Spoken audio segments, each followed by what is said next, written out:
Hello, bachcho. How are you? This is Jatul Sinha. As we have discussed that we will discuss all the GS paper for the CDS, CAPF, FCAT, NDA, XY Group, IAS, State Public Service Commission, SSC, all competitive exam. हमने बोला था कि मैं सभी GS के syllabus को आपके साथ डिस्कस करूंगा. इन consequence we are going to discuss the next lecture of the physics, that is nuclear physics. Nuclear physics के कुछ पोर्शन बच्चों एनडीए के पेपर में एज सच, सीडीएस में एज सच यहां से आएगा, जो वेरी वाइटल है. अब इसको मैंने इसके पहले स्टेट्स ऑफ मैटर करा दिया है केमिस्ट्री का एक lecture, that facilitate your this lecture easy और इन मेक इट इजी. तो अब हम लोग करेंगे स्टेट्स ऑफ मैटर, हमने किया हुआ है. आ जाओ फिर आप थोड़ा सा ग्लिम्स में दे देता हूं कि मैटर का anything which occupy space and having some mass is called matter. हर वह वस्तु जो स्थान घेरे तथा जिसमें कुछ भार हो उसे पदार्थ कहते हैं. कोई डाउट नहीं होना चाहिए. Matter has 5 states, we have already discuss. पदार्थ की 5 अवस्थाएं होती हैं, और that is solid, liquid, gas, plasma and Bose-Einstein condensate. ठीक है. उसके बाद हमने टॉपिक डिस्कस किया एटम या परमाणु. It is the smallest particle of matter which cannot be broken down into more smaller particle in ordinary circumstances. कोई doubt? परमाणु पदार्थ का सबसे छोटा कण है जिसे सामान्य परिस्थिति में और छोटा नहीं किया जा सकता. It does not found in free state but take part in chemical reaction. यह स्वतंत्र अवस्था में नहीं पाया जाता परंतु प्रतिक्रिया में भाग लेता है. And it is made up of 3 subatomic particles, that is electron, proton and neutron. यह 3 छोटे छोटे कण इलेक्ट्रॉन, प्रोटॉन तथा न्यूट्रॉन से बना होता है. Electron was discovered by J.J. Thomson in 1897. It is negatively charged. Electron की खोज J.J. थॉमसन ने की 1897 में. यह एक ऋण आवेशित कण है. Proton was discovered by, that is E. Goldstein and Rutherford in 1909 and 1886. It is positively charged, धन आवेशित होता है. इसका डिटेल हम लोग केमिस्ट्री में करेंगे. यहाँ पे इतना रेफरेंस काफी है. Neutron was discovered by James Chadwick in 1932. It is a neutral entity. इस पे कोई आवेश नहीं होता. उसके बाद हमने डिस्कस किया था कि मॉलिक्यूल क्या होता है. It is the smallest particle of matter which contain all property of matter and which have free existence. या तुमको दैट इज पुलिस के एग्जाम में आ चुका है, बिहार पुलिस में आया है क्वेश्चन ये कि मैं मॉलिक्यूल क्या है. सेम डिफिनेशन, इतना अच्छा डिफिनेशन है. एटम भी स्मॉलेस्ट पार्टिकल ऑफ मैटर है, मॉलिक्यूल भी स्मॉलेस्ट पार्टिकल ऑफ मैटर है, लेकिन एटम में सभी गुण नहीं थे. यहाँ पे लिखा गया है कि smallest particle which contain all property of matter and which have free existence. तो फ्री एग्जिस्टेंस भी एटम का नहीं है. तो 2 पॉइंट में डिफरेंस है. स्मॉलेस्ट पार्टिकल ये भी है, स्मॉलेस्ट पार्टिकल वो है, एटम भी है, लेकिन स्मॉलेस्ट पार्टिकल में उसमें सभी दैट इज प्रॉपर्टी उसमें मौजूद नहीं है. नेक्स्ट है कि molecule is of 2 type. Homo atomic, homo मतलब सेम, एक ही तरह के परमाणु से बने हुए. It is made up of same type of atom. Example H2O2 N2 Br2 Cl2 S8 P4. Sulphur का 8 एटम मिलके एक मॉलिक्यूल बनाता है. फास्फोरस का 4 एटम मिलके एक मॉलिक्यूल बनाता है. इसको कहेंगे सल्फर को पॉली एटॉमिक है ना, फास्फोरस को टेट्रा एटॉमिक, बाकी को है डाई एटॉमिक है. और सेकेंड हो गया हेट्रो एटॉमिक. हेट्रो मतलब डिफरेंट, अलग अलग तरह के परमाणुओं से बने हुए, made up of different type of atoms. Example H2O, CO2, CO, NaCl, HCl, H2SO4 etcetera. जितने कंपाउंड हो गए वो क्या हो गए, हेट्रोएटॉमिक मॉलिक्यूल हो गए. Got it. अब आ जाइए एटम. एटम क्या है? The number of proton is called atomic, that atomic number. Atomic number क्या होता है? एटम तो हो गया. एटॉमिक नंबर क्या होता है? The number of proton is called atomic number. Atomic number does not change during chemical reaction, क्योंकि केमिकल रिएक्शन में क्या होता है, only outer most orbit take part in the reaction. That's why atomic number does not change. Atomic number is denoted by Z. Mass number क्या होता है? Number of proton plus number of neutron is called mass number. Proton की संख्या plus neutron की संख्या को क्या मिला के कहते हैं? द्रव्यमान संख्या. मास number is variable due to variable number of neutron, है ना. अलग अलग न्यूट्रॉन की संख्या होने के चलते द्रव्यमान संख्या अलग अलग हो सकता है. मास number is denoted by capital A. तो एलिमेंट को एक्स से, एटॉमिक नंबर को जेड से, मास नंबर को ए से हम डिनोट करते हैं. और न्यूट्रॉन क्या होता है? अगर न्यूट्रॉन की संख्या निकालनी हो, atomic number mass number given है तो निकल सकता है. कैसे? तो mass number minus atomic number give the number of neutron. द्रव्यमान संख्या माइनस परमाणु संख्या क्या हो जाएगा? न्यूट्रॉन की संख्या के. तो A mass number, A minus Z atomic number, A minus Z is equal to number of neutron. Got it? We have discuss all this things. उसके बाद है आइसोटोप, समस्थानिक. The element having same atomic number but different mass number due to variable number of neutron are called isotopes. ऐसे तत्व जिनकी परमाणु संख्या समान हो परंतु न्यूट्रॉन की संख्या अलग अलग होने के चलते द्रव्यमान संख्या अलग अलग हो, उन्हें हम क्या कहते हैं? समस्थानिक. फॉर एग्जांपल हाइड्रोजन है 3 isotopes, protium, deuterium and tritium. Hydrogen का atomic number 1, mass number 1, atomic number 1, mass number 2, atomic number 1, mass number 3 tritium में, atomic number 1, mass number 2 deuterium में, एक atomic number mass number 1 protium में. तो इस तरह से hydrogen is the only one element of which different isotopes have different name. Hydrogen एकमात्र ऐसा तत्व है जिसके विभिन्न समस्थानिकों का अलग अलग नाम है. And the protium isotope of hydrogen is the only one element which does not consist of neutron. Hydrogen का प्रोटियम समस्थानिक एकमात्र ऐसा तत्व है जिसमें न्यूट्रॉन अनुपस्थित है.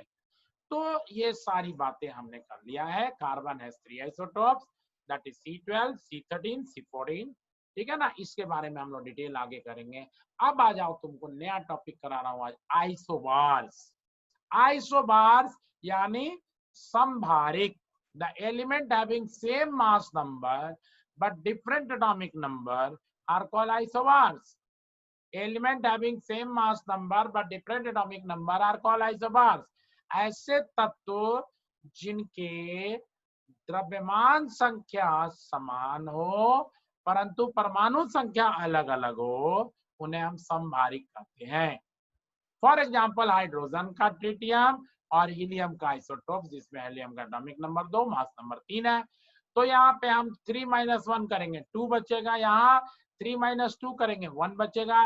तो यहाँ पे क्या है? न्यूट्रॉन की अलग संख्या है, प्रोटॉन की अलग संख्या है, लेकिन मास नंबर दोनों का 3 है. Atomic number different, that is neutron different but mass number remain the same. Isobar में क्या है कि एटॉमिक नंबर डिफरेंट हो, मास नंबर सेम हो, आइसोबार है. दूसरा एग्जांपल है argon. Argon, potassium, calcium. Argon का एटॉमिक नंबर 18, पोटेशियम का 19, कैल्शियम 20 और तीनों का मास नंबर 40 40 40. तो मास नंबर तीनों का सेम है. तो आर्गन, आर्गन Ar से आर्गन है, K से पोटेशियम, Ca से कैल्शियम, Ar फॉर आर्गन. ठीक है ना. Mass number 40 40 40, atomic number 18 19 20. Te से टेलोरियम, Xe से जेनॉन, Ve से बेरुलियम. ठीक है ना. एटॉमिक नंबर टेलोरियम का 52, जेनॉन का 54, बेरुलियम का 56, लेकिन मास नंबर है 130 130 130. तो ये तीनों आपस में क्या है? आइसोबार्स हैं. नेक्स्ट आ जाओ बेटा, isotones. समन्यूट्रॉनी. समन्यूट्रॉनी, the atom of different element with different atomic number and atomic mass but possess the same number of neutron. ऐसे तत्व जिनके परमाणु संख्या तथा द्रव्यमान संख्या दोनों अलग अलग हो. ऐसे परमाणु जिनके परमाणु संख्या द्रव्यमान संख्या दोनों अलग अलग हो परंतु न्यूट्रॉन की संख्या समान हो, उन्हें हम क्या कहेंगे? समन्यूट्रॉनी और आइसोटोन्स. हाइड्रोजन, ट्रिटियम, है ना. एटॉमिक नंबर 1, मास नंबर 3, तो मींस की neutron is 2. Helium 2 and 4, helium में 2 और मास नंबर 4, तो डिफरेंस कितना हो गया? 2 neutron helium, 2 neutron hydrogen. Neither atomic number is same nor mass number is same but number of neutron is same. तो ये दोनों क्या हो गए आपस में? They are isotones. Similarly, phosphorus and silicon. Phosphorus का atomic number 15, mass number 31. Silicon का atomic number 14, mass number 30. तो यहाँ पे 31 से 15 माइनस करोगे 16 neutron. Here 30 minus 14 equals, that is gives 16 neutron. Number of neutron is same in both phosphorus and silicon, but neither atomic number nor mass number remain the same. They are called isotones. Got it? So we have discussed isotone, isotopes, isobar. Now new topic, isosters. Isosters, the molecule of different compound in which the total number of atom and electron is same. ठीक है ना. किसी यौगिक के दो ऐसे अणु जिसके टोटल परमाणुओं की संख्या तथा इलेक्ट्रॉन की संख्या समान हो, they are called isosteres. Isosteres. Benzene 6, carbon 6, hydrogen 6, total atom कितने हो गए 12. बोराजीन यहाँ 3 boron 3 nitrogen 6 hydrogen, that is atom कितने हो गए 12 एटम है. अब इलेक्ट्रॉन आ जाओ. कार्बन का एटॉमिक नंबर होता है 6, तो 6 36 proton means 36 neutron and 6 hydrogen means 42 neutron electron. 36 proton means 36 electron. Number of proton is equal to number of electron, and 6 hydrogen means 6 electron. So 36 plus 6 42 electron होगा benzene में. Similarly बोराजीन में boron का atomic number 5, 5 3 जा 15 proton. Nitrogen का 7 होता है 7 3 जा 21 proton. 21 और 15 30, that is 36 and 6 hydrogen. There are 42 atoms. 42 atoms means 42 protons. 42 protons means 42, not 42 atoms, 42 protons. Hence 42 electron is there. So 42 electron दोनों में है, and atoms are 12. Benzene has 6, that is 6, 12 atom, and here also 6 atoms, 12 atoms. 3 boron, 3 nitrogen, and 6 hydrogen. So these are isosters. Isosters क्या है? जिनके परमाणुओं की संख्या समान हो, इलेक्ट्रॉन की संख्या समान हो, दो अलग अलग यौगिक. नेक्स्ट है आइसो इलेक्ट्रॉनिक. इलेक्ट्रॉन की संख्या समान हो. It is the species of atom of different element possessing the same number of electron. जैसे नियॉन का एटॉमिक नंबर 10, तो इलेक्ट्रॉन 10 है. सोडियम आयन, सोडियम का atomic number 11. Iron 1 electron is that is already lost, that's why that is only 10 electron is there. Magnesium atomic number 12 means 12 electron, but 2 electron lost, that is total 10 electron is there. तो तीनों में 10 electron है, और that's why they are called isoelectronic. They all have the 10 electron each. Okay, now we are going to discuss radioactivity, radiodharmita. What is radioactivity? The spontaneous emission of invisible radiation. Spontaneous emission of invisible radiation in the form of alpha, beta, and gamma rays from the nucleus of unstable isotope of an element is called radioactivity. किसी भी तत्व के परमाणु के अस्थायी समस्थानिक से अदृश्य अल्फा, बीटा तथा गामा किरणों के विकिरण को रेडियोधर्मिता कहते हैं.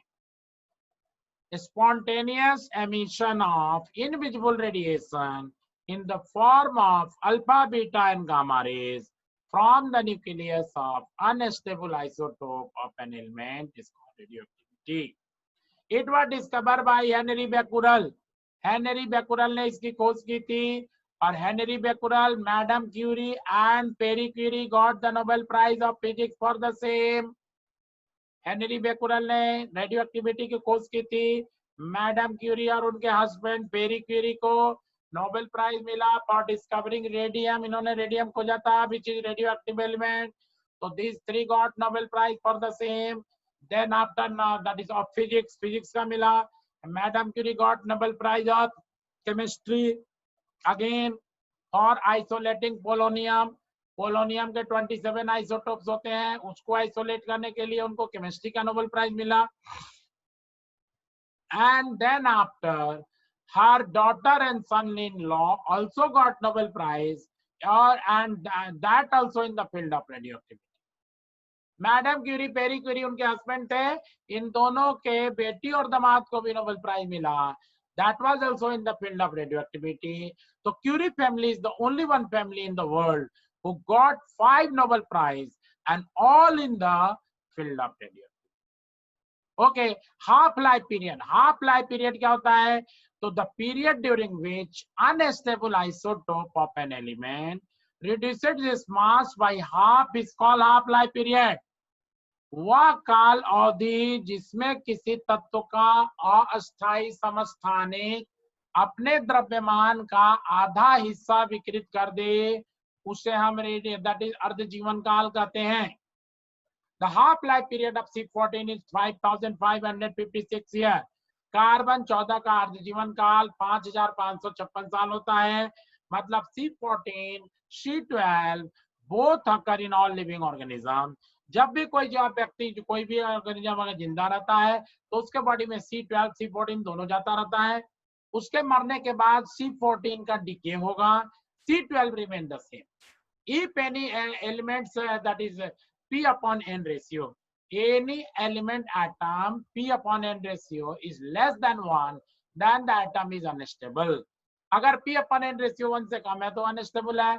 तो यहाँ पे कार्बन 14 है, एटॉमिक नंबर 6 है, मास नंबर 8 है, तो दिस इज रेडियो एक्टिव। तो इसमें सल्फा बीटा गामा रे निकलता रहेगा। अब किसी ऑर्गेनिज्म के डेथ के बाद क्या होता है? Either it is the body put in funeral fire, या तो जला दिया जाता है, और इन द ग्रेवयार्ड दफना दिया जाता है, और it is decompose by the bacteria, या तो बैक्टीरिया डिकम्पोज कर देता है, और eaten by vulture.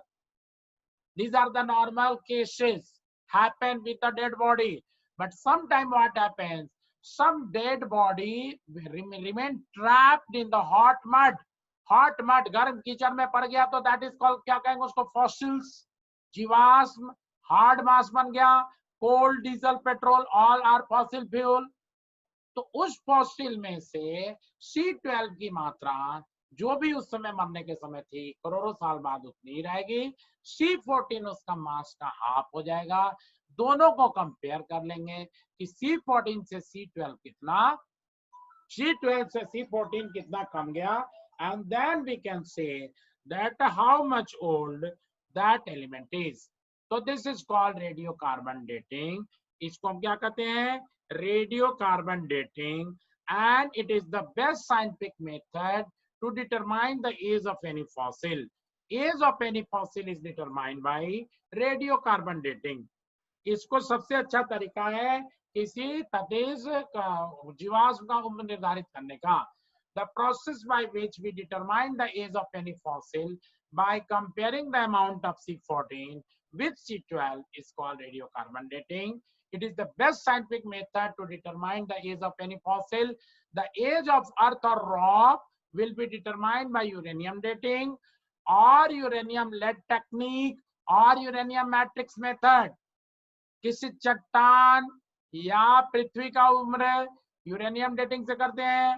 Because of the fact life came very late on this earth, we have already discussed. हमने डिस्कस किया है कि जब अर्थ आया तो अर्थ बनने के काफी late earth that is life आया है। If we imagine that earth is 365 days old, then life came on this earth on 35th December morning. यदि हम मान ले कि पृथ्वी 365 दिन पुराना है तो इस पे लाइफ कब आया है? 365वें दिन के मॉर्निंग में, 31 दिसंबर के मॉर्निंग में, and we are living in the evening of 31 December. Means most part of the history of the earth life was not there. तो हम क्या जान पाएंगे? We can only know about the that is very little part of the earth history. So that's why we do uranium dating. Uranium का 3 isotopes होते हैं, U234, U235, U238। 235 जो even odd number में है मास नंबर उसका, half life period है 4.7 billion year. So that's why we can find the age of the earth by uranium dating, because of the fact uranium is there in the rock. Rock में पहले से uranium मौजूद है, तो हम अर्थ का page uranium dating से करते हैं. Got it. अब आ जाइए that is isosteres and isoelectronic. तो we have discuss radioactivity, we have discuss. Next topic we are going to discuss Soddy Fajans group displacement law.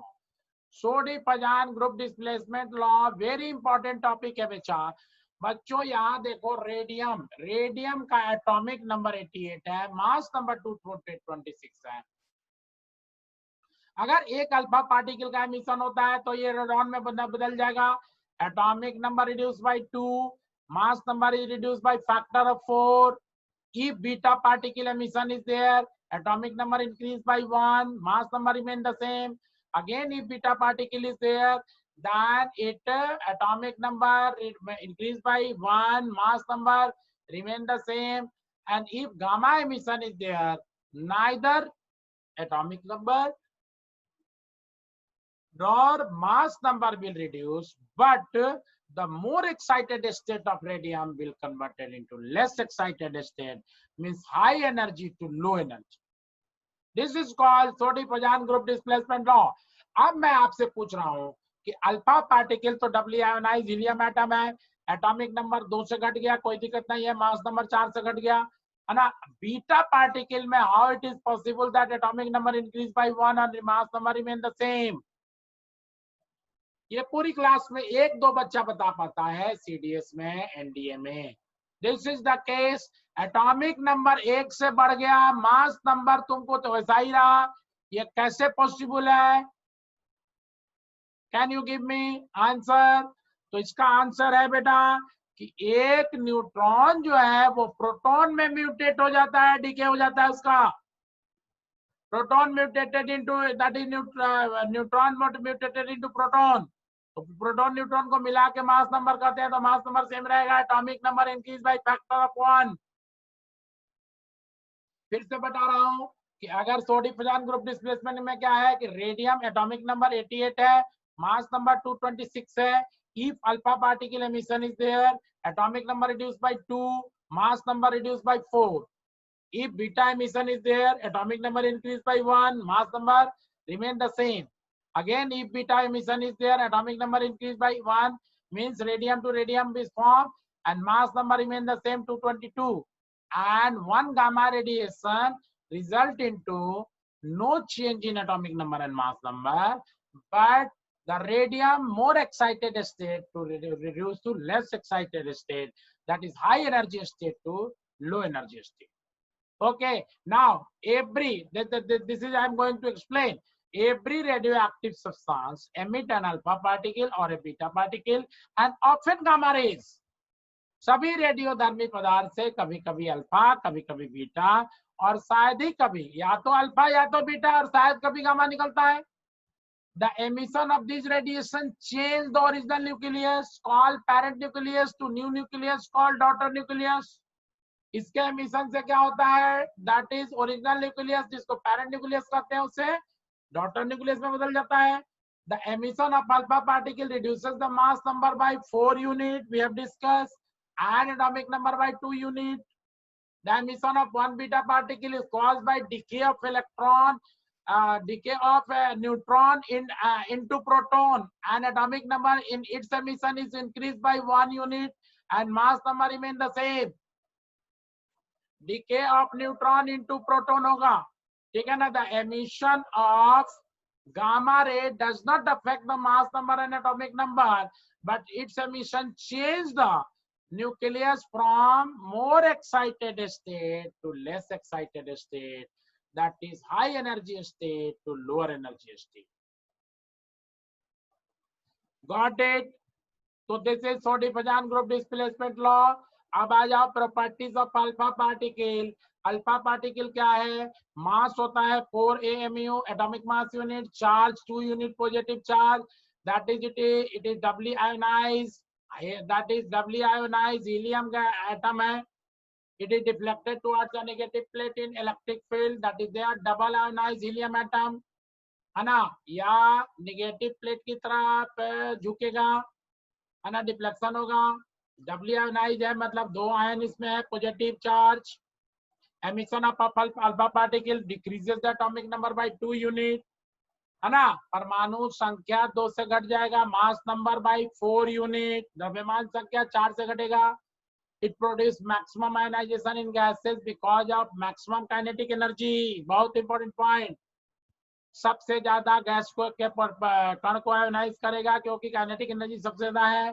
Penetration power is very small because of large mass as compare to beta and gamma, है ना। इसकी भेदन क्षमता सबसे कम है क्योंकि इसका द्रव्यमान ज्यादा है, and its velocity is less than that of light and equal to 1/10 of the velocity of light, है ना। प्रकाश के वेग से 1/10वां हिस्सा इसका वेग होता है। Property of beta rays, beta particle, they are a stream of fast moving electron. Fast moving electron है, इसका मास होता है 1/1836 AMU, 1/1836 atomic mass unit, charge है 1 unit negative charge. It is deflected towards positive plate in electric field, है ना। विद्युतीय क्षेत्र में ये क्या होगा, पॉजिटिव धनावेश की तरफ जाएगा, उधर की तरफ आकर्षित होगा। Carry 1 unit negative charge and negligible mass, mass तो इसका बहुत ही कम होता है ना, बीटा पार्टिकल का, और नेगेटिव चार्ज 1 यूनिट होता है, that is equal to the mass of electron 1/1836 AMU. Emission of 1 beta particle from unstable nucleus result in the increase in the number of proton by 1 unit, as we have discussed. इसके उत्सर्जन से क्या होगा, है ना, परमाणु संख्या 1 से बढ़ जाएगा, 1 unit. It produces lesser ionization in gas than alpha particle. Alpha particle से आयोनाइजेशन ऑफ गैस ये कम करेगा, and it has more penetrating power than alpha particle, है ना। अल्फा कण से इसकी भेदन की क्षमता ज्यादा होगी।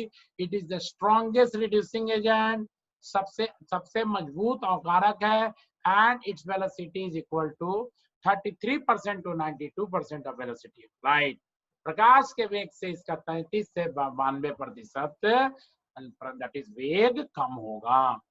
Next property of gamma rays, it is composed of photon of high energy, है ना, यह फोटोन है बहुत उच्च एनर्जी का।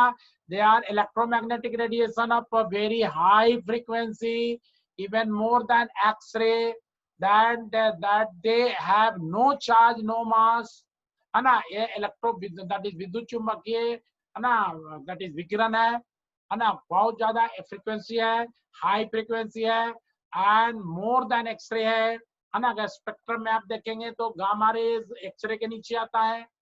दे have no charge, no mass, and does not have any effect on their atomic number and mass number. इसके उत्सर्जन से ना एटॉमिक नंबर में ना मास नंबर में कोई चेंज नहीं आएगा।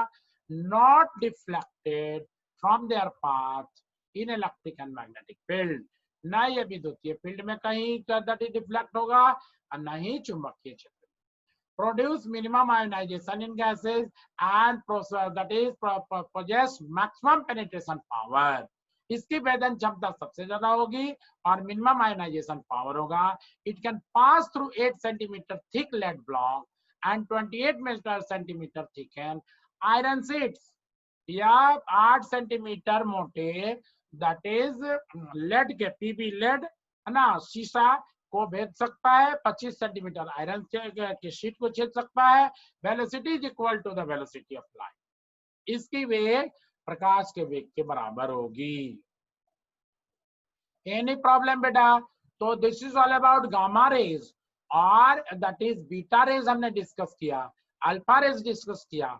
अल्फा रे का देखो कि मास ज्यादा था, है ना, मास सबसे ज्यादा था तो इसका पेनिट्रेशन पावर कम था। बीटा रे का उससे मास कम है, पेनिट्रेशन पावर ज्यादा है, और गामा रे का सबसे ज्यादा पेनिट्रेशन पावर है, मास सबसे कम है। अल्फा में हमने क्या देखा कि that is ionization of gases सबसे ज्यादा करेगा, बीटा उससे कम और गामा सबसे कम, ठीक है ना। पेनिट्रेशन पावर हमने देख लिया कि सबसे कम अल्फा, बीटा का उससे ज्यादा, गामा का सबसे ज्यादा।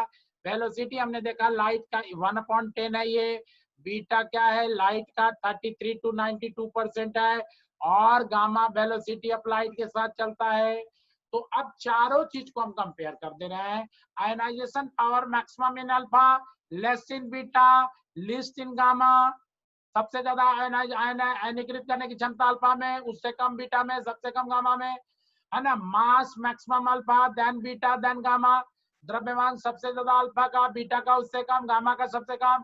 Penetration power alpha less than more than that is beta is more and gamma is maximum. भेदन क्षमता सबसे कम अल्फा का, बीटा का उससे ज्यादा, गामा का सबसे ज्यादा।